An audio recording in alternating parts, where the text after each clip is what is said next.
Pontefract, musim dingin yang menusuk tahun 1399. Angin mendesir melewati celah-celah batu tua, membawa aroma lembab dan kematian.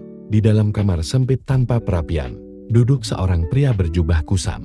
Rambutnya mulai memutih di ujung, dan matanya mata seorang yang dulu menatap dunia dari singgasana kini hanya menatap dinding kosong. Richard, tiada lagi pelayan-pelayan berpakaian emas. Tiada lagi syair yang disanjungkan baginya. Yang tersisa hanyalah sunyi dan detak jantung yang semakin lambat. Tapi pikiran Richard terus bergerak, menari dalam ingatan. Menggali masa-masa ketika namanya disambut sorak-sorai. Monolog seorang raja terlupakan. Apakah aku masih raja? Jika mahkota telah diambil dan jubahku menjadi kompang-camping. Apakah Tuhan masih mendengarku? Jika bait-bait doaku tak lagi dibisikkan oleh imam-imam agung di altar suci. Aku menengok masa lalu seperti pujangga menatap bait puisinya yang belum rampung. Lihatlah, aku pernah berdiri di tengah rakyat yang mengamut, tak gentar walau hanya remaja. Aku pernah melawan para bangsawan angkuh dan membentuk istanaku seperti taman surgawi. Namun akulah pula yang mengasingkan sahabat-sahabatku, yang mengira kemegahan tak akan pernah rapuh. Akulah raja dan juga budak takdir.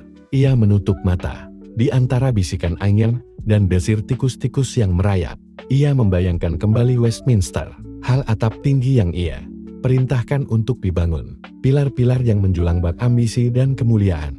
Tapi kini, dinding Pontefract jauh dari marmer, dan suara hanya gema kesepian, mimpi yang terpotong. Setiap malam, Richard bermimpi menjadi burung seekor Raja Wali bermahkota, terbang bebas di atas tanah Inggris yang hijau. Tapi setiap kali ia mengudara, panah-panah dari bawah menjatuhkannya. Dalam mimpi terakhirnya, ia jatuh ke danau gelap, dan tak ada tangan yang mengangkatnya.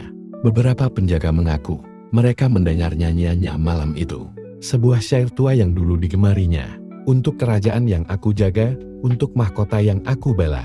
Biarlah tanah ini menyimpan tulangku, biarlah dua menjadi bentengku terakhir. Lalu, pagi harinya, tubuh Richard ditemukan membujur kaku.